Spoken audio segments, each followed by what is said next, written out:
আল্লাহ তাআলা বলছেন ওয়ামা খালাকতুল জিন্না ওয়াল ইনসা ইল্লা লিয়াবুদুন। আল্লাহ তাআলা বলতেছেন আমি এই পৃথিবীতে জিন জাতি এবং মানব জাতি এই দুই জাতিকে কেবলমাত্র আমার ইবাদতের জন্য প্রেরণ করেছি, ইবাদতের জন্য বানাইছি, ইবাদতের জন্য সৃষ্টি করেছি। তো আল্লাহ তাআলা একটা উদ্দেশ্য নিয়ে আমাকে আপনাকে কিন্তু বানাইছেন। আল্লাহ বলছেন ওমা খালাকতুল জিন্না, আমি জিনকে সৃষ্টি করেছি, ওয়াল ইনসা এবং ইনসানকে মানুষকে সৃষ্টি করেছি কেবলমাত্র আমার ইবাদতের জন্য। আর এই ইবাদত কতদিন পর্যন্ত করবে? এখন তো বহু এরকম দল বের হয়েছে, বহু মতাদর্শ বের হয়েছে, বহু পীর এমন বের হয়েছে, এদেরকে তো পীর বলা যায় না, এদেরকে ভণ্ড বলা যেতে পারে। কি বলে যে একটা পর্যায়ে গেলে আর ইবাদত লাগে না, নাউজুবিল্লাহি মিন যালিক। অথচ আল্লাহ তাআলা বলছেন ওয়ামা খালাকতুল জিন্না ওয়াল ইনসা ইল্লা লিয়াবুদুন, আমি মানুষ এবং জিনকে সৃষ্টি করলাম আমার ইবাদতের জন্য। আর এই ইবাদত কতদিন পর্যন্ত একটা মানুষ করবে আল্লাহ তাআলা তারও একটা পরিমাপ কিতাবের মধ্যে দিয়ে দিলেন। আল্লাহ তাআলা বললেন ওয়াবুদু রাব্বাকা হাত্তা ইয়াতিয়াকাল ইয়াকিন, মৃত্যু আসা পর্যন্ত তোমরা তোমাদের রবের ইবাদত করবে। রবের ইবাদত করতে হবে মৃত্যু আসা পর্যন্ত। মৃত্যুর আগে আর রবের ইবাদত থেকে ছাড় পাওয়ার কোনো যুক্তি নাই। যে যত যুক্তি দেখাক না কেন, যে যত বিষয় দেখাক না কেন, কিন্তু ইবাদত থেকে ফারেগ হওয়ার মৃত্যু ছাড়া দ্বিতীয় কোনো রাস্তা নাই। মৃত্যু হবে, মানুষের ইবাদতের দরজা বন্ধ হয়ে যাবে। আল্লাহর হাবিব সাল্লাল্লাহু আলাইহি ওয়াসাল্লাম বলছেন ইদা মাতাল ইনসান ইনকাতা আনহু আমালুহু, মানুষ যখন মৃত্যুবরণ করবে তখন তার আমলের দরজা বন্ধ হবে। মৃত্যু ছাড়া আমলের দরজা বন্ধ হবে, আমল করতেই হবে। কারণ হাসরের কঠিন ময়দানে আল্লাহ পাক রব্বুল আলামিন আমার চেহারা কত সুন্দর এটা আল্লাহ তাআলা দেখবেন। দুনিয়াতে আমার দাপট কি পরিমাণ ছিল, আমার সম্পদ কি পরিমাণ ছিল, এটা কিন্তু দেখা হবে না হাসরের ময়দানে। আল্লাহর হাবিব সাল্লাল্লাহু আলাইহি ওয়াসাল্লাম বলছেন ইন্নাল্লাহা লা ইয়ানজুরু ইলা সুওয়ারিকুম ওয়া আমওয়ালিকুম, আল্লাহর হাবিব বলছেন আমার উম্মতেরা শোনো, নিশ্চয় আল্লাহ পাক রব্বুল আলামিন কিন্তু তোমার সুওয়ারিকুম, তোমার যে চেহারা কত সুন্দর এটা দেখবেন না, ওয়া আমওয়ালিকুম, কি পরিমাণ সম্পদের মালিক তুমি ছিলা, কি পরিমাণ সম্পদের পাহাড় তুমি দুনিয়াতে করেছো, আল্লাহ তাআলা কিন্তু হাসরের ময়দানে এই জিনিসটা দেখে বিচার করবেন না। ওয়ালাকিন ইয়ানজুরু ইলা কুলুবিকুম ওয়া আমালিকুম, বরং আল্লাহর হাবিব সাল্লাল্লাহু আলাইহি ওয়াসাল্লাম বলতেছেন হাসরের কঠিন ময়দানে তোমার আমল কি পরিমাণ আছে এটা আল্লাহ তাআলা দেখবেন। ওয়া কুলুবিকুম, তোমার অন্তরটা কেমন ছিল, মালিকের জন্য সাফ ছিল কিনা, মালিকের জন্য তোমার অন্তর পরিষ্কার ছিল কিনা। আজকে তো আমরা ইবাদত করি, অন্তর পরিষ্কার নাই। অথচ আল্লাহর হাবিব সাল্লাল্লাহু আলাইহি ওয়াসাল্লাম বলছেন কোন ব্যক্তি একটা সিজদা যদি দেয় মালিকের জন্য, তাহলে মালিক এটার প্রতিদান হাসরের ময়দানে যে কি পরিমাণ দান করবেন এটা যখন দিবে তখনই বান্দা আশ্চর্য হয়ে যাবে।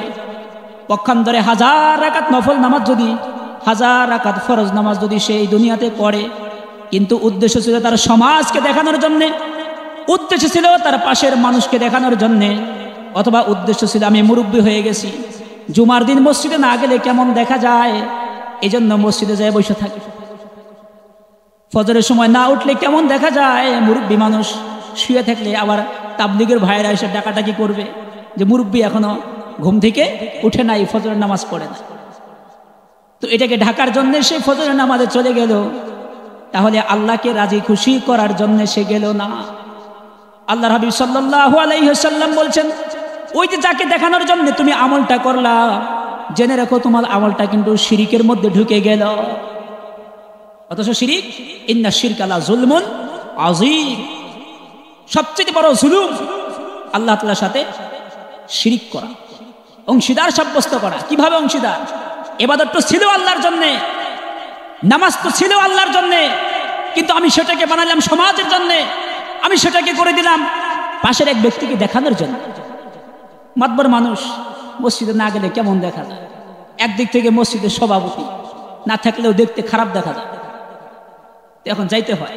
আবার জুমার দিন মানুষ খুঁজবে যে মসজিদের সভাপতি মসজিদে নাই, তো এটা থেকে বাঁচার জন্য উনি মসজিদে চলে গেছে। অন্তরের মালিক আল্লাহ। আমি কাকে দেখানোর জন্য গেছি? আমি সমাজকে রাজি করানোর জন্য গেছি?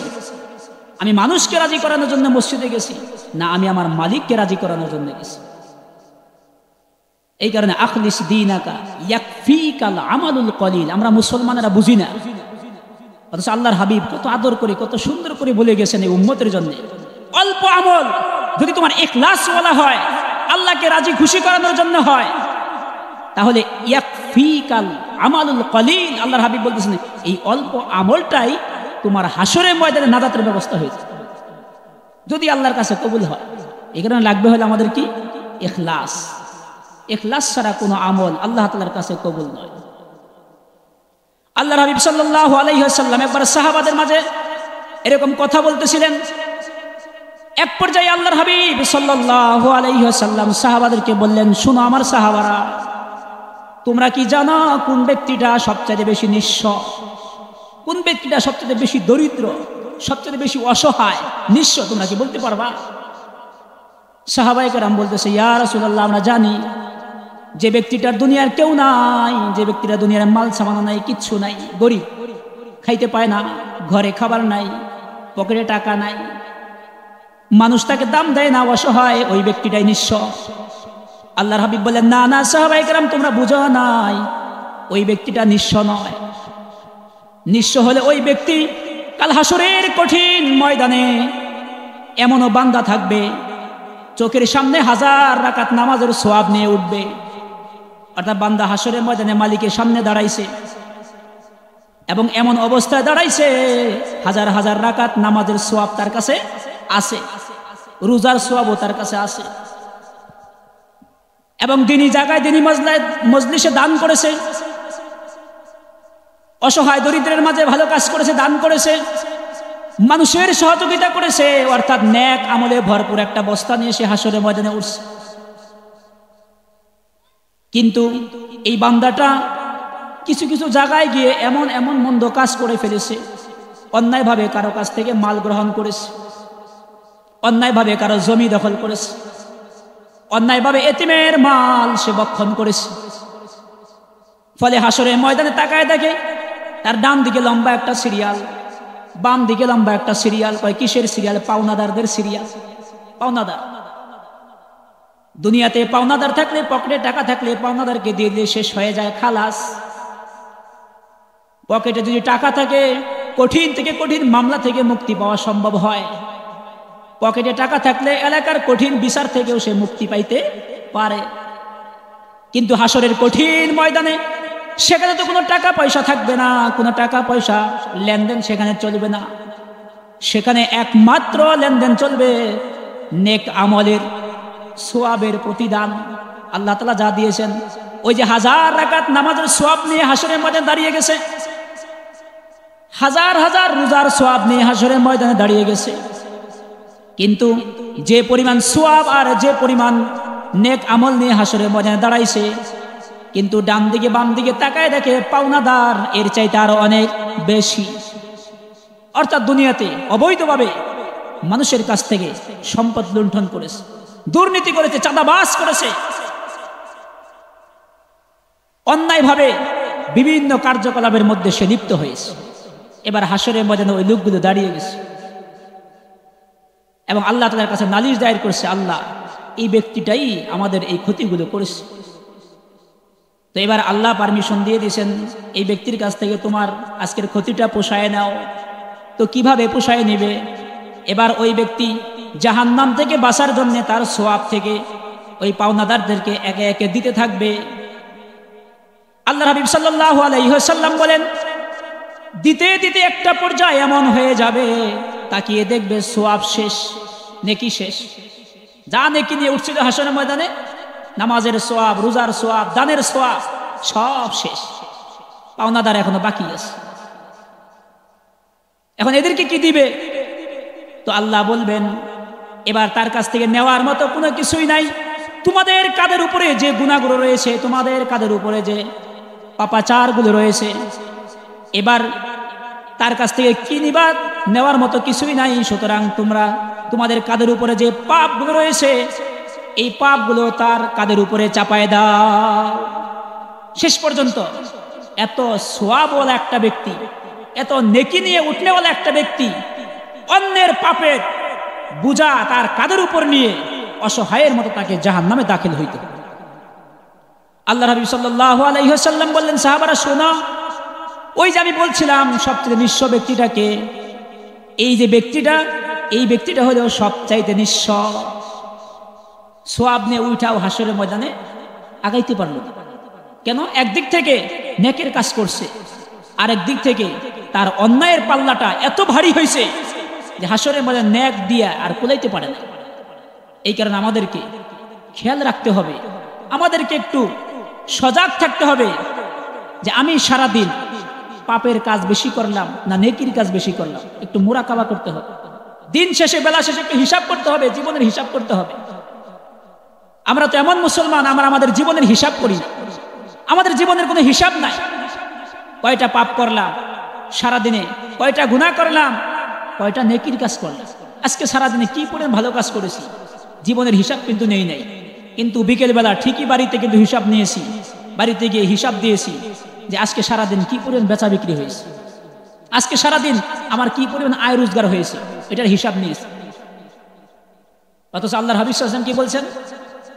আল কাইয়িসু মান দানা নাফসাহু ওয়া আমিলা লিমা বা'দাল মাউত ওয়াল আজিজু মান আতবাআ হাওয়াহা ওয়া তামান্না আলাল্লাহ। আল্লাহর হাবিব বলেন, দুনিয়াতে সবচাইতে চালাক হলো ওই ব্যক্তিটা যে ব্যক্তি বেলা শেষে নিজের নফসের হিসাব গ্রহণ করে যে নফস আজকে কি কি কাজ করছিস, কি কি ভালো কাজ করেছিস, কি কি মন্দ কাজ করেছিস, মালিক আজকের দিনে তোর উপরে নারাজ না মালিক আজকের দিনে তোর উপরে খুশি। এই নফসের হিসাব গ্রহণ করে নাই, নফসের থেকে হিসাব নেয় নাই। হাসরের ময়দানে কি নিয়ে দাঁড়াবে এর কোনো হিসাব গ্রহণ করেন নাই। কিন্তু ওয়াতামান্না আলাল্লাহ, আল্লাহর হাবিব বলতেছে বড় বড় আশা নিয়ে রয়েছে হাসরের ময়দানে আল্লাহ রহমান রহিম মাফ করে দিবে। বড় বড় আশা, হাসরের ময়দানে আল্লাহ মাফ করে দিবে। আহা, দুঃখ থোয়ার আর কোনো জায়গা নাই। এক বেলা মালিকের ডাকে সাড়া দেয় না, মালিক 5 বার ডাকতেছেন আমাদেরকে। আমরা তো দেখি মুয়াজ্জিন ডাকে, আসলে কি মুয়াজ্জিন ডাকে? আল্লাহ তাআলা ডাকে। এই এলাকায় যদি সরকারের পক্ষ থেকে একটা লোক মাইকিং করে যে আগামীকাল পৌর ভবনে এলাকার সকল মানুষকে একত্রিত হইতে হবে, মানে এলাকার মানুষ যদি বলে যে কোন মাইকালা এসে বলছে, দরকার নাই।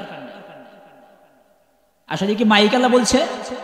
তাকে তো বলার জন্য কিছু উজরত দিয়েছে, কিছু পারিশ্রমিক দিয়েছে, সে এলান করে দিয়েছে। এলানটা কার এটা তো দেখতে হবে। ঠিক তদ্রুপ মসজিদে ডাকতেছে আমার মালিক, মসজিদে ডাকতেছে আল্লাহ রাব্বুল আলামিন। সুতরাং সারাদিন হাজারো নিয়ামত ভোগ করলাম, সারাদিন মালিকের হাজার হাজার নিয়ামত খাইলাম, কিন্তু সারাদিনে এক বেলাও আল্লাহর দরবারে হাজিরা দিতে পারলাম না। এর চাইতে বেকুব, এর চাইতে নাদান আর কোনো মানুষ হইতে পারে? অর্থাৎ মানুষ উদ্দেশ্যকে ভুলে গেছে। কিন্তু আমাদের এই জিন্দেগি তো আসল জিন্দেগি নয়, আমাদের এই জিন্দেগি স্থায়ী জিন্দেগি নয়। আমরা কয়েকটা ধাপে, আজকে জুমার বয়ানেও বলেছি, আমরা কয়েকটা ধাপে এই পর্যন্ত আসছি। আলমে আরওয়াহ থেকে আমরা এই পর্যন্ত আসছি। আলেম আরওয়াহ থেকে অর্থাৎ রুহের জগৎ থেকে আল্লাহ পাক রব্বুল আলামিন একটা সিস্টেম করে, কায়দা করে আমাদেরকে আলমে বতন মায়ের পেটে আমাদেরকে পাঠাইছে। সেখান থেকে আমরা এই বিশাল দুনিয়াতে আসছি। আসার পর আমরা ভাবতেছি আহা, এই দুনিয়াটাই মানে সবকিছু, এই দুনিয়াটাই সবকিছু, খাও দাও ফুর্তি করো। কিন্তু আসলে বিষয়টা এমন নয়। বেলা শেষে হিসাব হবে, মালিকের সামনে দাঁড়াইতে হবে। কুল্লু নাফসিন যায়িকাতুল মাউত সুম্মা ইলাইনা তুরজাউন। আল্লাহ তাআলা বলতেছেন মউত হবে নিশ্চিত, শুধু এই পর্যন্ত শেষ নয়, আমার দিকে আসতে হবে। বান্দা যেদিকে যাও, আমার সামনে ছাড়া আর দ্বিতীয় কোনো রাস্তা নাই, আমার দিকে আসতেই হবে। এখানে শুধু আসলেই হবে না, আল্লাহ পাক রব্বুল আলামিন বিশেষ একটা প্রতিদান নিয়ে বসে দিয়েছে।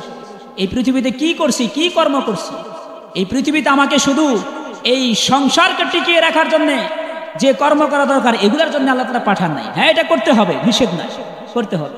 আল্লাহ তাআলা কোরআনে কারিমে বলছেন, ফাইদা কুদিয়াতিস সালাত ফান্তাশিরু ফিল আরদ, যখন তোমাদের নামাজ আদায় করা হয়ে যায় তখন তোমরা জমিনে ছড়িয়ে ছিটিয়ে পড়ো, আল্লাহ তাআলার রিজিক থেকে তোমরা রিজিক অন্বেষণ করো। তো রিজিক অন্বেষণ করা নিষেধ করা হয় নাই, কিন্তু আল্লাহ তাআলার বিধানকে বাদ দিয়ে নয়, আল্লাহ তাআলার হুকুম হাকামকে বাদ দিয়ে নয়। যদি আল্লাহর হুকুম হাকামকে বাদ দিয়ে এই দুনিয়ার বিষয়টাকে আমরা মাকসাদ বানাই নেই, অবশ্যই বেলা শেষে আমাকে ধরা খেতে হয়, অবশ্যই চোখ বন্ধ হইলে আমাকে ধরা খেতে হয়। তো আল্লাহ তাআলা বলতেছেন, কুল্লু নাফসিন যায়িকাতুল মাউত, প্রত্যেককেই মৃত্যুবরণ করতে হবে। মৃত্যুর পেয়ালা এটা সকলের সামনেই আসবে, পান করতে হবে বাধ্যতামূলক। দুঃখের বিষয় এই কথাটা আজকে আমরা মুসলমানেরা যেমন বিশ্বাস করি, কাফের মুশরিকরাও বিশ্বাস করে, কিন্তু অতি পরিতাপের বিষয় পরের অংশটুকু কাফের মুশরিকরা যেমন মানে না, আমরা মুসলমানেরাও তেমন মানতে চাই না। যদি মানতে চাইতাম পরের অংশ, মরতে হবে, পাশাপাশি আল্লাহ যে বলছেন আমার সামনে দাঁড়াইতে হবে, এটা যদি মানতাম, আল্লাহ যে প্রতিদান দিবেন। যেমন আরেক আয়াত আল্লাহ তাআলা বলছেন, কুল্লু নাফসিন যায়িকাতুল মাউত ওয়া ইন্নামা তুওয়াফাউনা উজুরাকুম ইয়াউমাল কিয়ামা। আল্লাহ বলছেন শুধু মরবা তাই নয়, তোমাকে তো মরতে হবেই, প্রত্যেক প্রাণীকেই মরতে হবে। আর হাসরের কঠিন ময়দানে আমি আল্লাহ কিন্তু তোমাদেরকে একটা প্রতিদান দিব পুরাপুরি ভাবে। ইন্নামা তুওয়াফাউনা উজুরাকুম ইয়াউমাল কিয়ামা, আল্লাহ বলছেন, পরের অংশে আল্লাহ বলছেন যে অবশ্যই তোমাদেরকে পুরাপুরি প্রতিদান দেওয়া হবে। কেমন পুরাপুরি প্রতিদান দেওয়া হবে? ফামান ইয়ামাল মিসকালা যাররাতিন খায়রান ইয়ারা ওয়া মান ইয়ামাল মিসকালা যাররাতিন শাররান ইয়ারা। আল্লাহ বলতেছেন পুরাপুরি প্রতিদান দেওয়া হবে। কেমন পুরাপুরি? আয়াতের ব্যাখ্যা আরেক আয়াত আল্লাহ তাআলা বলতেছেন, যাররা থেকে যাররা পরিমাণ ভালো কর্ম যারা করেছ, যাররা থেকে যাররা পরিমাণ, অর্থাৎ সরিষার দানাকে, কেউ কেউ বলছে যাররা কাকে বলা হয়, একটা সরিষার দানাকে যদি সম্ভব হয় 70 ভাগ করার, ওই যে একটা ভাগ যে পড়বে ওই ভাগটাকে কেউ কেউ যাররা বলছেন। আবার কেউ কেউ যাররার ব্যাখ্যা এটা করেছেন, আমরা কাপড় চিপানোর পরে, কাপড়টা ঝাড়ি দেওয়ার পরে যে গুড়া গুড়া কণাগুলো আমরা দেখতে পাই, এটা কেউ কেউ যাররা বলেছেন। তো আল্লাহ তাআলা বলতেছেন, ফামান ইয়ামাল মিসকালা যাররাতিন খায়রান ইয়ারা, যাররা থেকে যাররা পরিমাণ নেকের আমল বান্দা যা করেছো হাসরের ময়দানে তোমাকে আমি দেখায় দিব। আল্লাহ বলছেন দেখায় দিবেন, দেখায়। আমরা মনে করতেছি কিছুই হইতেছে না, চুর ভাবতেছে যে বাড়িতে চুরি করতে আসছে, আরামে চুরি করে চলে যাব, কিন্তু সিসি ক্যামেরা যে চতুর্দিকে লাগানো এটা আর তার নজরে পড়ে নাই।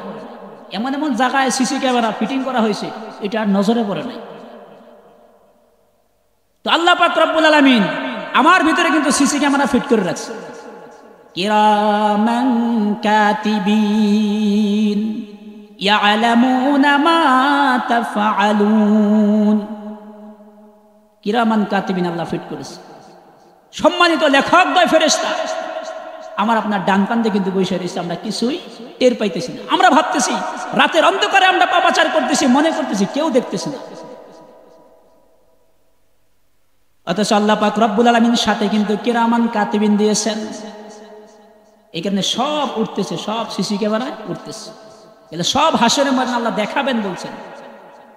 আল্লাহ বলেন নাই হাসরের ময়দানে গুইনা গুইনা তোমাকে বলে দেওয়া হবে তুমি এই পাপাচার করছো, বলে দেওয়া হবে। আল্লাহ বলেন দেখাই দিবে, দেখাই। ফামান ইয়ামাল মিসকালা যাররাতিন খায়রান ইয়ারা, ইয়ারা শব্দ বলছেন আল্লাহ, অর্থাৎ দেখাই দিবেন হাসরের ময়দানে।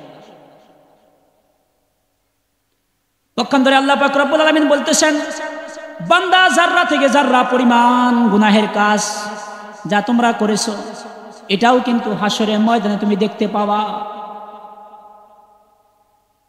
এই কারণে আল্লাহ তাআলা বলতেছেন, কুল্লু নাফসিন যায়িকাতুল মাউত ওয়া ইন্নামা তুওয়াফাউনা উজুরাকুম ইয়াউমাল কিয়ামা, বান্দা যা কিছু কর্ম করেছো ওই দুনিয়াতে সব হাসরের ময়দানে তোমাকে পুরাপুরি ভাবে বুঝাই দেওয়া হবে। এই জন্য আল্লাহর হাবিব সাল্লাল্লাহু আলাইহি ওয়াসাল্লাম একটা হাদিস বলেছেন, এই হাদিসটা আমি প্রায়ই বলি, প্রায় আমি এই হাদিস জুমার বয়ানে বলি, আদ-দুনিয়া মাজরাতুল আখিরা, এই দুনিয়াটা হলো আখিরাতের একটা ক্ষেত, আখিরাতের ক্ষেত। ক্ষেত আছে বিঘায় বিঘায়, কিন্তু যদি আবাদ না করে ঘরে ফসল উঠবে না। প্রচুর ক্ষেতের মালিক আবাদ করে নাই, অথবা আবাদ করছে কিন্তু যারা আবাদ ভালো বুঝে, যারা আবাদ সম্পর্কে বুঝে ভালো, তাদের কাছ থেকে পরামর্শ করে নাই। এই যে কৃষি উন্নয়ন সম্পর্কে যে বোর্ড তৈরি করা হয়েছে, কিসের জন্য? ওটাও বুঝতে হয়, ওটাও বুঝতে হয় যে কোন সার দিলে আবারটা নষ্ট হবে, বেশি দিলে কি পরিমাণ দিলে আবারটা ভালো হবে, কি পরিমাণ দিলে আবারটা নষ্ট হবে, এটাও বুঝতে হবে। আবাদ করছে কিন্তু নিয়মতান্ত্রিক করে নাই, যারা জানে তাদের কাছ থেকে জেনে আবারটা করে নাই, তো দিন শেষে দেখা যাবে আরেকজনের ফসল সুন্দর সুন্দর ঘরে উঠে গেছে, কিন্তু তার ফসলের খবর নাই। এই দুনিয়াটা আল্লাহর হাবিব সাল্লাল্লাহু আলাইহি ওয়াসাল্লাম বলছেন আদ-দুনিয়া মাজরাতুল আখিরা, এটা কিন্তু আখিরাতের ক্ষেত। আমার উম্মতেরা শুনে রাখো, যা কিছু বপন করবা, যা কিছু উপার্জন করবা, যা কিছু কামাই করবা, কাল হাসরের কঠিন ময়দানে কিন্তু তুমি ওই ফসলটাই পাবা। এই কারণে আমার আপনার উপার্জন ভালো করে করুন লাগবে। আজকে দুঃখের বিষয়, আমরা দুনিয়ার বিষয়গুলো বোঝার জন্য অনেক চেষ্টা করি। একবার আবাদ নষ্ট হয়েছে খেতে, দ্বিতীয়বার যাতে নষ্ট না হয়, যার কাছে যাওয়া লাগে, যে কাজটা করা লাগে, আমরা সেদিকে দৌড়াই। কিন্তু দুঃখের বিষয়, আল্লাহ পাক রব্বুল আলামিনের মহান হুকুম 5 ওয়াক্ত ফরজ নামাজ, সেই যে যুবক থেকে আদায় করতেছি অথবা বাচ্চা বয়স থেকে পড়তেছি, আজ পর্যন্ত মসজিদের ইমামকে জিজ্ঞেস করলাম না, ইমাম সাহেব দেখেন তো আমার নামাজটা হইল কিনা। অথচ রাসূলুল্লাহ সাল্লাল্লাহু আলাইহি ওয়াসাল্লামের এক সাহাবী দামেস্কের মসজিদে নামাজ পড়ে বসে রয়েছেন, এক বৃদ্ধ লোক আসছে, আয়েশা নামাজ পড়ছে। নামাজ পড়ার পরে আল্লাহর ওই সাহাবী ওই বৃদ্ধ বাবাজিকে ডাকছেন, বাবাজি একটু এদিকে আসেন। বলছেন কি বাবা, বসেন, বলেন। তো উনি বলতেছেন, নবীর সাহাবী বলতেছে, আমাকে কি আপনি চিনেন? তো ওই বৃদ্ধ লোক বলতেছে, না আমি আপনাকে চিনি না। তখন ওই নবীর সাহাবী বলতেছেন, আমি আখিরি নবী মুহাম্মদ রাসূলুল্লাহ সাল্লাল্লাহু আলাইহি ওয়াসাল্লামের সাহাবী, অর্থাৎ আমি তার কাছে বসার অনুমতি পাইছি, আমি তার কাছ থেকে বিষয়গুলো শিখেছি। তো ওই নবীর সাহাবী বলতেছেন, হে বৃদ্ধ বাবাজি, আপনি এই নামাজ এইভাবে কতদিন যাবত আদায় করতেছেন? তো ওই বৃদ্ধ বাবাজি বলতেছেন, আজ 40 বছর যাবত আমি এইভাবে নামাজ আদায় করতেছি। এবার ওই নবীর সাহাবী বলতেছেন, বাবাজি 40 বছর যাবত নয়, এইভাবে যদি মৃত্যু পর্যন্ত আল্লাহ তাআলার কদমে সিজদা দেন, তাহলে আল্লাহর হাবিব সাল্লাল্লাহু আলাইহি ওয়াসাল্লাম বলছেন, একটা সিজদাও মালিকের দরবারে কবুল হবে না। তাহলে জিন্দেগি শেষ, বরবাদ করে ফেলছে। মনে করতেছে নামাজ আবার শিখতে হয়, এটা শিখার কোনো প্রয়োজন নাই। একজনকে দেখতেছে আর একজনকে করতেছে। আমাদের অবস্থাটা কেমন হয়েছে? নতুন নামাজি যা জিজ্ঞাসা করবে না, ওই পাশে আরেকজন দাঁড়ায় দাঁড়ায় আবার এদিক সেদিক তাকাইতেছে, নামাজি এদিক সেদিক তাকাইতেছে। আমি একদিন নামাজ পড়তেছি, তো নামাজের মাঝখানে বিদ্যুৎ চলে গেছে, কারেন্ট চলে গেছে। তো এক মুসল্লি নামাজের মাঝখানে বলতেছে, কারেন্ট চলে গেছে। তো এই হলো আমাদের নামাজের অবস্থা। আল্লামা দেওয়ান হোসেন সাঈদী বলেছিলেন, তিনি বলেছিলেন যে নামাজের আমাদের অবস্থাটা কেমন হয়েছে, যে আমাদের অবস্থাটা এমন হয়েছে যে আমরা নামাজ পড়তেছি, কিন্তু এই নামাজের মধ্যে কোন কোন জায়গায় কি পরিমাণ দেরি করতে হয়। যেমন রুকু দিলাম, রুকু দেওয়ার পরে রুকু থেকে আবার উঠা সোজা হয়ে কি করতে হবে, দাঁড়াইতে হবে। এরপর আবার সেজদার জন্য প্রস্তুতি নিতে হবে। তো যদি কোনো ব্যক্তি রুকু থেকে সোজা হয়ে না দাঁড়ায় আবার সেজদার জন্য চলে যায়, তাহলে তার নামাজ হবে না। নামাজের পূর্ণাঙ্গ যে সোয়াব এটা নষ্ট হয়ে যাবে, অথবা এমনও হইতে পারে নামাজই নষ্ট হয়ে যাবে। কিন্তু আমরা কখনো ফিকির করলাম না আমাদের অবস্থাটা কেমন হয়েছে।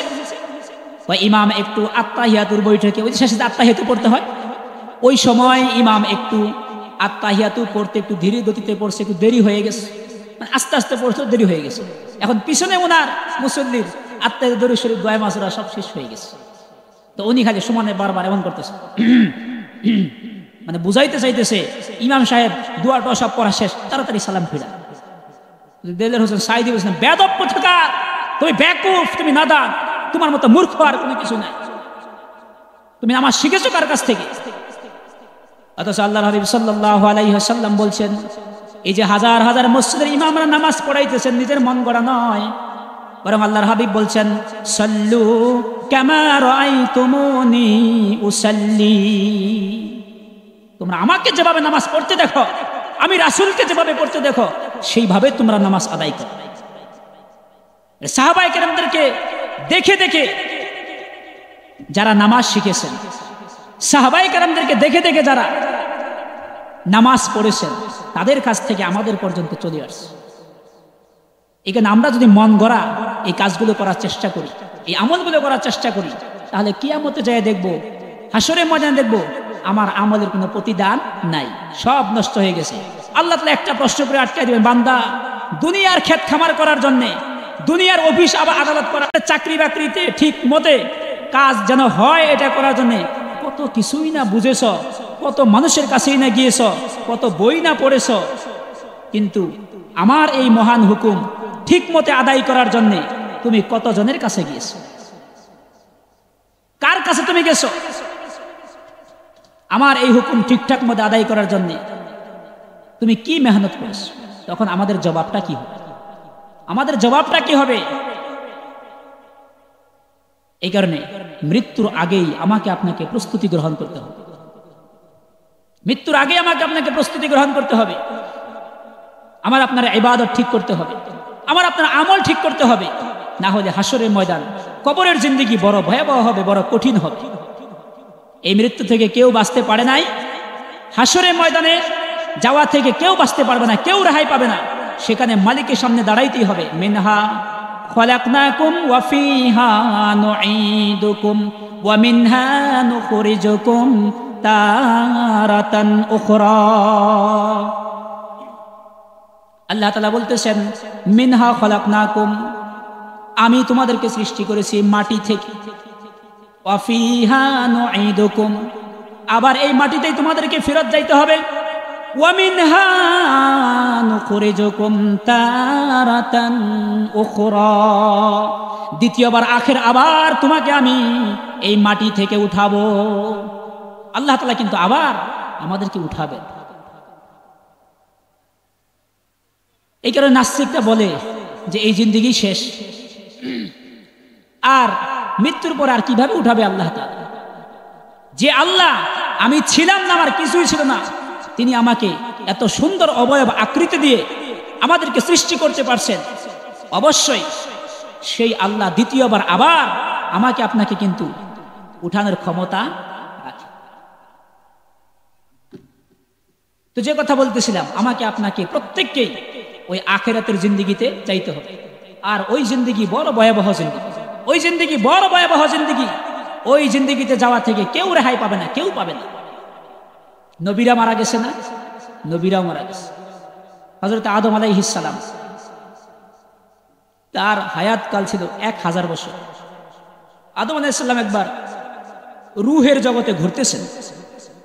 সমস্ত রূহ আল্লাহ তাআলা যেখানে, আত্মা যেখানে আল্লাহ তাআলা বানায় রাখছেন, এখানে আদম আলাইহিস সালাম ঘুরতেছেন। তো ঘুরে ঘুরে ঘুরে ঘুরে হঠাৎ দেখেন যে একটা রূহ, একটা আত্মা এত সুন্দর দেখা যাইতেছে, ওনার কাছে খুব ভালো লাগছে। আল্লাহ তাআলার কাছে বলতেছে, আমার মালিক আল্লাহ, এই যে এই রূহটা, এই আত্মাটা কার? এই আত্মাটা কার? তো আল্লাহ তাআলা বলে দিয়েছেন, এই আত্মাটা ইদ্রিস নবী, এই আত্মাটা ইদ্রিস আলাইহিস সালাম, না ইদ্রিস না, দাউদ আলাইহিস সালাম, এই আত্মাটা দাউদ আলাইহিস সালাম। তো হযরত আদম আলাইহিস সালাম বলতেছেন যে আল্লাহ, আমার হায়াতকাল আমি কতদিন পৃথিবীতে বাঁচব? আল্লাহ তাআলা এলান করে দিলেন, তুমি পৃথিবীতে 1000 বছর হায়াত পাও।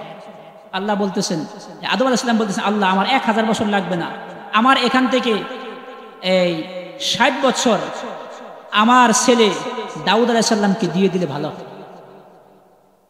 কারণ দাউদের হায়াত সম্পর্কে জিজ্ঞাসা করা হলো, বললো সে 40 বছর বাঁচবে। তো 60 বছর দাউদের মধ্যে দিয়ে দাউদের সেই 100 বছর বাঁচবে, অর্থাৎ ওইভাবেই হইল। আল্লাহ বললেন ভালো করে বুঝে কথাটা বই দিল। যাই হোক, আল্লাহ তাআলা সেখানে ফয়সালা করে দিলেন। আদম আলাইহিস সালাম যখন পৃথিবীতে আসলেন, আসার পরে তার সময়কাল শেষ হয়ে গেল। ওই যে 940 বছর যখন পুরা হয়ে গেছে, এবার আজরাইল এসে উপস্থিত। আজরাইল এসে উপস্থিত, তুমি কেন আসলা?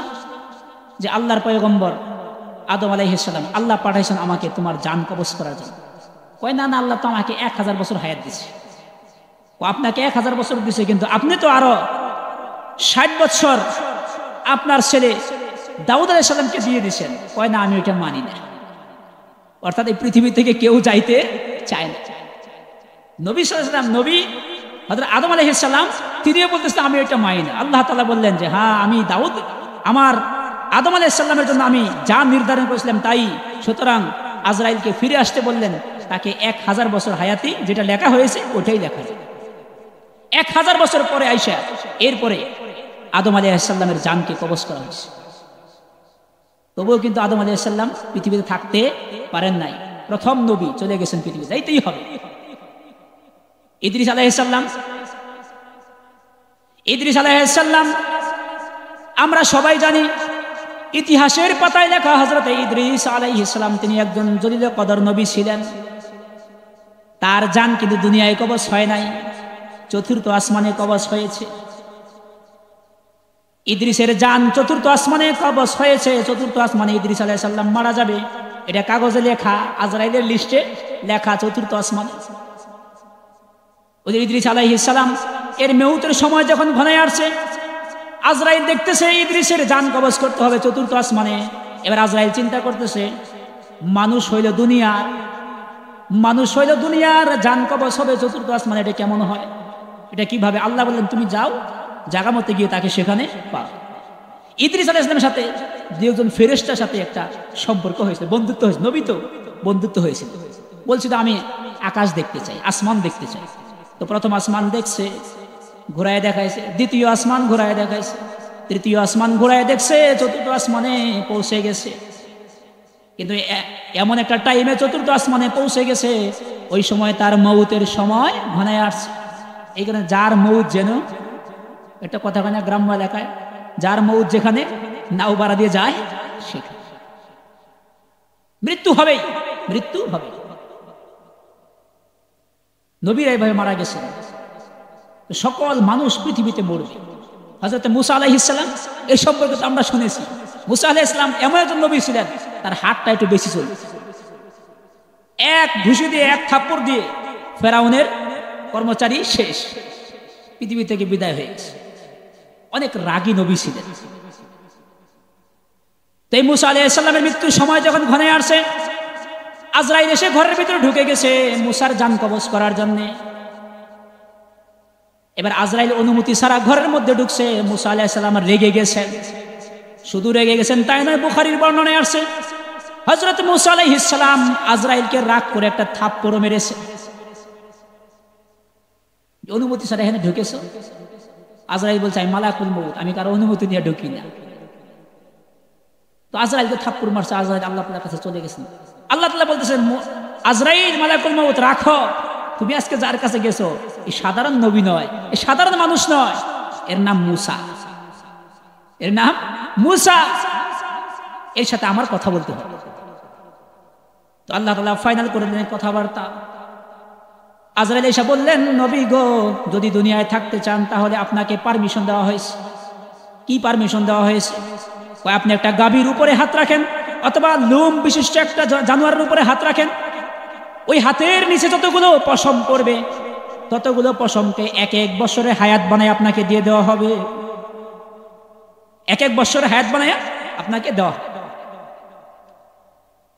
তো এবার মুসা আলাইহিস সালাম আজরাইলকে বলতেছে, আজরাইল, হাতের নিচে তো একটা সীমিত পশম পড়বে, এটা তো একটা গণনা আছে, 5,000 2,000 3,000 যাই কিছু হোক, এটা একটা কি আছে, গণনা আছে। এই গণনা যখন শেষ হয়ে যাবে তখন কি হবে? আজরাইল বলতেছে, আমি মালাকুল মউত আবারও ওই সময় আপনার কাছে আসব, আমি আবার আপনার কাছে আসব। মুসা আলাইহিস সালাম বলতেছেন, তাহলে আমার আর দেরি করার দরকার নাই, আমি আমার মালিকের সাথে সাক্ষাৎ করতে চাই, আমাকে নিয়ে যান। তো এই পৃথিবীতে যে যত হায়াতি পাক না কেন পৃথিবী ছেড়ে যেতেই হবে। আমাদের নবী সাল্লাল্লাহু আলাইহি ওয়াসাল্লাম তিনিও দুনিয়া থেকে বিদায় নিয়ে গেছেন। সুতরাং আমরা যারা আছি আমাদের প্রত্যেককে কি করতে হবে? মরতে হবে।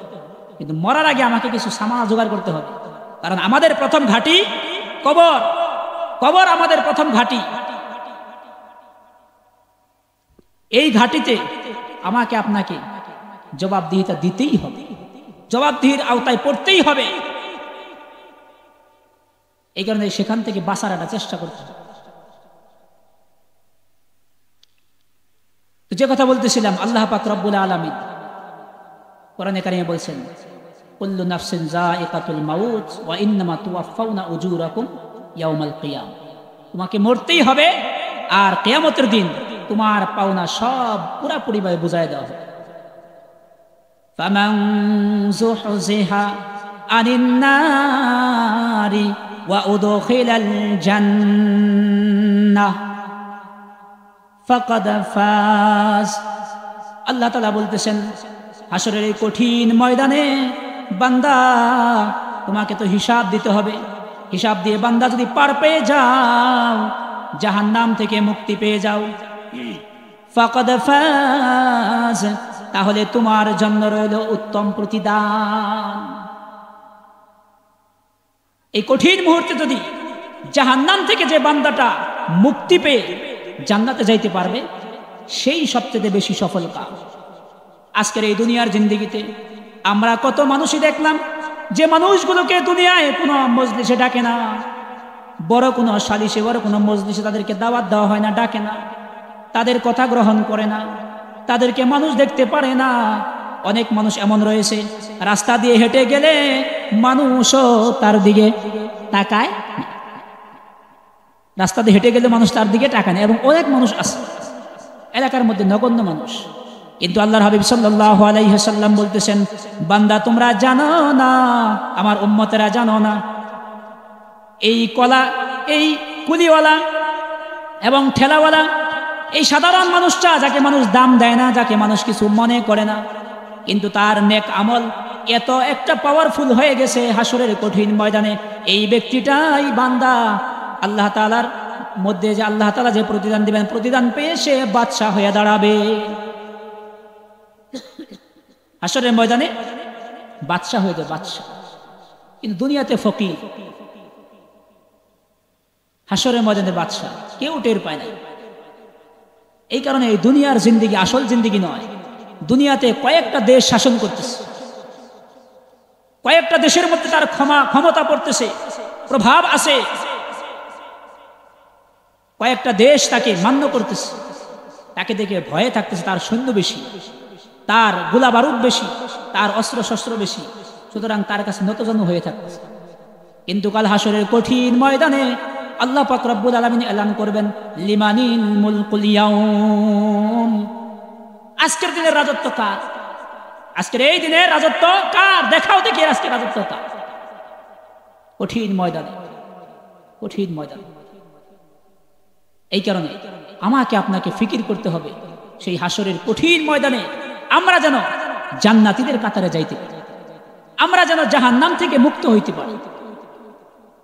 আল্লাহ পাক যেন আমাদেরকে আপনাকে মাফ করে দেয়, এটাই আমাদের সকল মুসলমানের চাওয়া। এবং আর এজন্য আমাকে আপনাকে বেশি থেকে বেশি আমলের মধ্যে ঝুঁকতে হবে। আমল ছাড়া দ্বিতীয় কোনো রাস্তা নাই। ইন্নাল্লাহা লা ইয়ানজুরু ইলা সুওয়ারিকুম ওয়া আমওয়ালিকুম আল্লাহর হাবিব বলছেন ইন্নাল্লাহা লা ইয়ানজুরু ইলা সুওয়ারিকুম ওয়া আমওয়ালিকুম, এই যে হাদিসটা আমরা একটু আগে পড়লাম। আল্লাহ আমার সম্পদও দেখবেন না, আমার চেহারাও দেখবেন না, বরং আল্লাহ পাক রব্বুল আলামিন আমার আমল দেখবেন। ওয়ালাকি ইয়ানজুরু ইলা কুলুবিকুম ওয়া আমালিকুম, আমার কলবটা সাফ আছে কিনা, আমার আমল ঠিক আছে কিনা, এটাই আল্লাহ পাক রব্বুল আলামিন দেখবেন। আহারে, আমরা যদি সাহাবায়ে কেরামদের কথা চিন্তা ফিকির করতাম, এই আখিরাতের জিন্দেগি সফল কাম হওয়ার জন্য, আখিরাতের জিন্দেগি ভালো হওয়ার জন্য তারা কি পরিমাণ মেহনত করছে, তারা কত আফসোস করছে। অথচ আমাদের আমল নাই, আমাদের ভিতরে কোনো আফসোস নাই। হযরত ওমর রাদিয়াল্লাহু তাআলা আনহু অর্ধ পৃথিবীর শাসনকর্তা ছিলেন হযরত ওমর।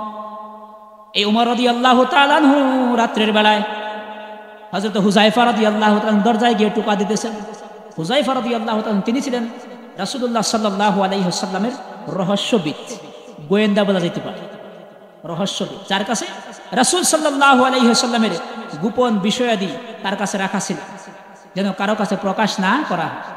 বিশেষত মুনাফিকদের একটা লিস্টি, সবচাইতে বেশি থেকে বেশি ইসলামের ক্ষতি করেছে মুনাফিকরা, সবচাইতে বেশি থেকে বেশি।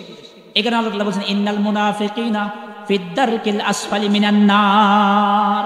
একটা কাফেরের জাহান্নাম যত ভয়াবহ না হবে, একটা মুনাফিকের জাহান্নামটা তার চাইতে বেশি ভয়াবহ হবে। জাহান্নামের সবচাইতে নিকৃষ্ট জায়গা যেটা, জাহান্নামের একটা স্তর আছে, জাহান্নামের একটা স্তর আছে, জান্নাতের একটা স্তর আছে। যেমন জান্নাতের স্তরের ব্যাপারে হাদিস শরীফে আছে, জান্নাতের একটা স্তর আছে।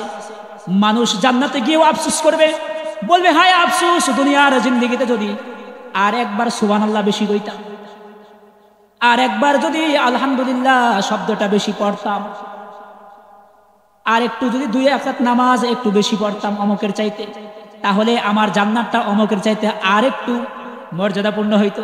তাহলে জান্নাতের একটা কি আছে? স্তর আছে। জাহান্নামেরও তদ্রূপ একটা স্তর আছে, জাহান্নামের জায়গার একটা ভাগ বাটোয়ার আছে। তো আল্লাহ তাআলা কোরআনে কারিমে সরাসরি বলেছেন, এই মুনাফিক যারা রয়েছে, যারা মুসলমানদের মধ্যে থেকে, মুনাফিক কাফেরদের থেকে হয় না, মুসলমানদের থেকেই হয়। অর্থাৎ প্রকাশ করে আমি মুসলমান, নবীর হাতে আইসা ইসলাম গ্রহণ করছি, নবীর পিছনে 5 ওয়াক্ত নামাজ আদায় করে, শীতের সময় ঠান্ডা পানি দিয়ে উজু করে, এরপরে লম্বা পাগড়ি দিয়া, লম্বা জুব্বা দিয়া, এরপরে রাসূলের পিছে এসে নামাজ পড়ে। আব্দুল্লাহ ইবনে উবাই ইবনে সালুল মুনাফিকদের সর্দার,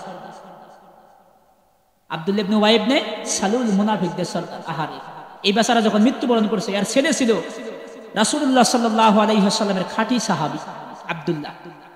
আয়েশা বলছে, ইয়া রাসূলুল্লাহ, আমার বাবা ইন্তেকাল করেছে, আমি জানি আমার বাবা মুনাফিক ছিলেন, কিন্তু আজকে সব কিছু ভুলে গিয়ে দয়া করে আপনি মেহেরবানি করে আমার বাবার জানাজাটা পড়াইয়া দেন। রাসূলুল্লাহ সাল্লাল্লাহু আলাইহি ওয়াসাল্লাম অগ্রসর হয়েছেন। উমর রাদিয়াল্লাহু তাআলা আনহু অত্যন্ত গরম মানুষ ছিলেন। পিছন দিক থেকে রাসূলুল্লাহ সাল্লাল্লাহু আলাইহি ওয়াসাল্লাম জামা টেনে ধরছেন, ইয়া রাসূলুল্লাহ, আপনি কি করতেছেন? সারা জীবন আমাদের শত্রুতা করেছে, আমাদের ভিতরের খবর কাফের মুশরিকদের কাছে নিয়ে প্রকাশ করছে, সবচেয়ে বেশি কষ্ট দিয়েছে আপনাকে, আপনি কিভাবে এর জানাজা পড়াবেন? এর জানাজা পড়ানোর দরকার নেই। আল্লাহর হাবিব বলছেন, আমাকে তো নিষেধ করা হয় নাই, আল্লাহ তোমাকে নিষেধ করে নাই। আল্লাহর হাবিব গেলেন, নিজের গায়ের জুব্বাও তার কাফনের জন্য ব্যবস্থা করলেন। এটা মুনাফিক। জানাজা শেষ করলেন, মালিকের কাছে দোয়ার জন্য যখন দরখাস্ত করলেন যে আল্লাহ, আব্দুল্লাহ ইবনে উবাই ইবনে সালুলকে আপনি মাফ করে দেন, যখন দরখাস্ত শুরু করেছেন, আল্লাহ সাথে সাথে স্টপ করে দিলেন। আল্লাহ কোরআনের আয়াত নাযিল করে দিলেন। আল্লাহ বললেন, সাবধান, এই মুনাফিক, এর জন্য দোয়া করা যাবে। কত ভয়ানক, কত ভয়ঙ্কর অবস্থা, এর কোনো মাগফিরাত নাই। মুসলমানদের চিরন্তন শত্রু এরা, যারা নামধারী মুসলমান, অর্থাৎ আমার আপনার পিছে এসে নামাজ আদায় করবে, আবার বাহিরে গিয়ে মুসলমানদের বদনাম করবে। মনে রাখতে হবে, মুনাফিকদের স্বভাবের একটা স্বভাব ওর মধ্যে রয়েছে। আর মুনাফিকদের একটা স্বভাব হলো সে মিথ্যা কথা বলবে, ওয়াদার খেলাফ করবে। তো যে কথা আমরা বলতেছিলাম, তাহলে এই মুনাফিক থেকে মুসলমানদের সাবধান থাকা দরকার আছে না? তো ওমর রাদিয়াল্লাহু তাআলা আনহু ওই যে রাত্রিবেলায় হুজাইফার কাছে চলে গেছে, গিয়ে দরজায় নক করছে হুজাইফা। হুজাইফা দরজা খোলার পরে বলতেছেন, অর্ধজাহানের খলিফা আপনি এখানে কি জন্য এসেছেন? হুজাইফা বলতেছেন, উমর রাদিয়াল্লাহু তাআলা বলতেছেন, হুজাইফা আমি জানি আপনার কাছে রাসূলুল্লাহ সাল্লাল্লাহু আলাইহি ওয়াসাল্লাম একটা লিস্টি দিয়েছেন, মুনাফিকদের লিস্টি। আল্লাহ হাবিব তো জানতেন কারা কারা মুনাফিক, কিন্তু এরপরেও তাদেরকে কিছু বলতেন না, তাদেরকে হত্যা করতেন না। কেন? উমর রাদিয়াল্লাহু বলতেছেন, ইয়া রাসূলুল্লাহ আপনি পারমিশন দেন, আমি একটা একটা করে মুনাফিক ধরবো আর এদের কল্লাকে উড়াই দেব। আল্লাহ রাসূল বলছেন, উমর থামো, আজকে যদি এই মুনাফিকগুলোর মাথা আমি আলাদা করে দেই, এদের যদি আজকে বিচার করি, তাহলে বাহির রাষ্ট্রে বিভিন্ন জায়গাতে একটা বদনাম ছড়ে যাবে যে মুহাম্মদ সাল্লাল্লাহু আলাইহি ওয়াসাল্লাম তিনি অসহায় মানুষগুলোকে মুসলমান বানাইতেছে, এরপরে আবার এদেরকে একদিক থেকে হত্যা করতেছে। মানে এরা তো সুরতান মুসলমান, মাথায় পাগড়ি আছে, পরনে জুব্বা আছে। তো রাসূল এদেরকে ছেড়ে দিয়েছেন, বলছেন আল্লাহ এদের বিচার করবেন। এখানে আল্লাহ এলান করে দিয়েছে, এদের জন্য কি বিচার? আল্লাহ এলান করে দিয়েছে জাহান্নামের সবচাইতে নিকৃষ্ট যে স্তরটা রয়েছে, জাহান্নামের সবচাইতে নিকৃষ্ট পোষা গান্দা যে জায়গাটা রয়েছে, এটা মুনাফিকদের আবাসস্থল। ওমর রাদিয়াল্লাহু তাআলা ভয় করতেছেন, আহারে মদিনায় অসংখ্য মুনাফিক। দেখেন উমর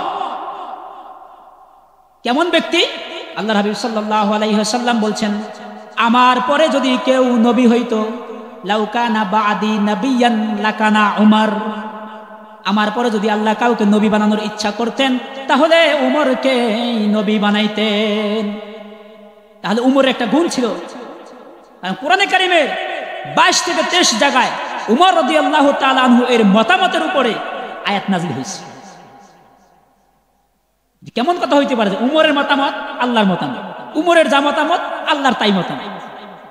কোরআনে কারিমে আয়াত নাযিল হয়েছে, দেখি এমনি তো সেটাই বলা হয়েছে যে আল্লাহর হাবিব বলছেন যে উমর রাদিয়াল্লাহু তাআলা আনহু আল্লাহ তাআলা যদি নবী বানাইতেন আমার পরে কাউকে, তাহলে উমরকে নবী বানাইতেন। কেমন কথা।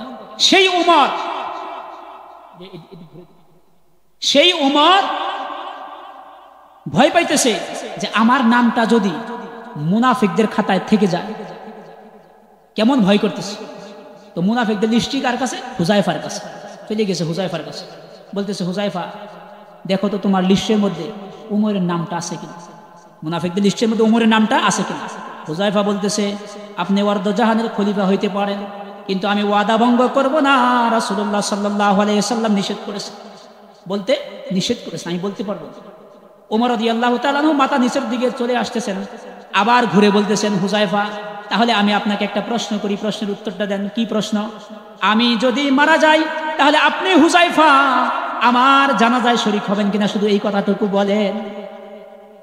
চিন্তা করুন। হুজাইফা রাদিয়াল্লাহু তাআলা আনহু তিনি বলছেন, আপনি এত নামি দামি একজন মানুষ এবং আল্লাহ তাআলা আপনার জান্নাতের ফয়সালা দিয়েছেন, আল্লাহর হাবিব বলছেন, এবং আপনি ওয়ার্দজাহানের খলিফা। আল্লাহ তাআলা আপনার ব্যাপারে বলছেন যদি আল্লাহ রাসূলের পরে কাউকে নবী বানাইতেন, আপনাকে নবী বানাইতেন। আপনি এরকম নামি দামি একজন মানুষ, আল্লাহ তাআলা আপনাকে এমন যোগ্যতা দান করেছেন, এবং রাসূলের জলিল কদর আপনি একজন সাহাবী। সুতরাং আমি হুজাইফা কিভাবে আপনার জানাজায় শরীক না হয়ে থাকতে পারি? আমি হুজাইফা যদি বেঁচে থাকি তাহলে অবশ্যই আমি আপনার জানাজায় শরীক হই। ওমর রাদিয়াল্লাহু তাআলা আনহু বুকে হাত দিয়ে বললেন যে তাহলে আমি সুস্থি ফিরে পাইলাম যে আমার নাম মুনাফিকদের লিস্টে নাই। কারণ আমি ওমর জানি এই মদিনায় যারা মুনাফিক তাদের জানাজায় হুজাইফা শরীক হয় না।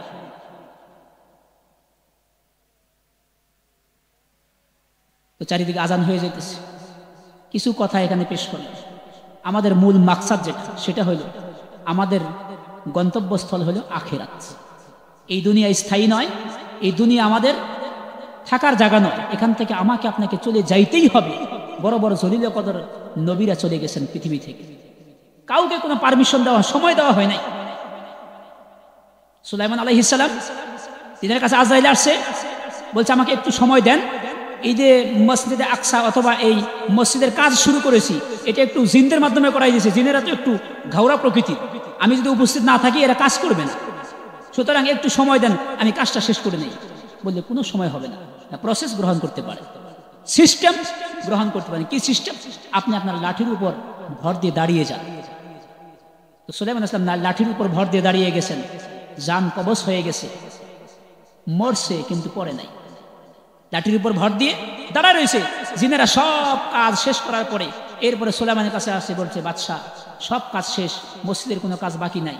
এবার এদিকে আবার ওই যে পোকা, কাঠখাউরা পোকা যে, এটা তার লাঠির ভিতর দিয়ে ঢুকে পুরো লাঠিকে খেয়ে ঝাড়ঝা করে ফেলছে। সুলাইমান আলাইহিস সালাম ধপাস করে জমিনে পড়ে গেছেন। এবার জিনেরা বলতেছে হায় আফসোস, আমাদের বাচ্চা তো কত আগেই চলে গেছে, আর আমরা অযথাই কাজগুলো করলাম। তাহলে দেখেন সুলাইমান আলাইহিস সালামকে আল্লাহ পাক রব্বুল আলামিন হায়াত দিতে পারতেন না, কিন্তু না, এটা আল্লাহ তাআলার একটা নীতি, আল্লাহ তাআলার একটা নিয়ম কানুন। আল্লাহ তাআলা যার জন্য হায়াত যে পর্যন্ত বরাদ্দ করেছেন ওই পর্যন্তই পৃথিবীতে থাকতে পারে। এই কারণে আমার আপনার হায়াত খুবই সীমিত। আল্লাহর হাবিব বলছেন আমার উম্মতের হায়াত 60 থেকে 40 বছর। সুতরাং এর মধ্যে আমাকে আপনাকে পৃথিবী থেকে চলে যেতে হবে, এবং চলে যাওয়ার আগ মুহূর্তে আমরা যেন কিছু পুঁজি নিয়ে যাইতে পারি। এই জন্য আমার নামাজ ঠিক করতে হবে, আমার রোজা ঠিক করতে হবে, আমার বাহ্যিক সকল আমল এবং জাহিরি বাতিনি ভিতরগত যত আমল আছে, আমার ওযু হচ্ছে কিনা, আরো ভিতরগত যত আমল আছে এই আমলগুলো আমার ঠিকঠাক মতো হচ্ছে কিনা, এই সব কিছু আমাকে আপনাকে শিখার জন্য যেখানে যাইতে হয় সেখানে আমাকে যাইতে হবে, গিয়া হলে আমাকে শিখতে হবে।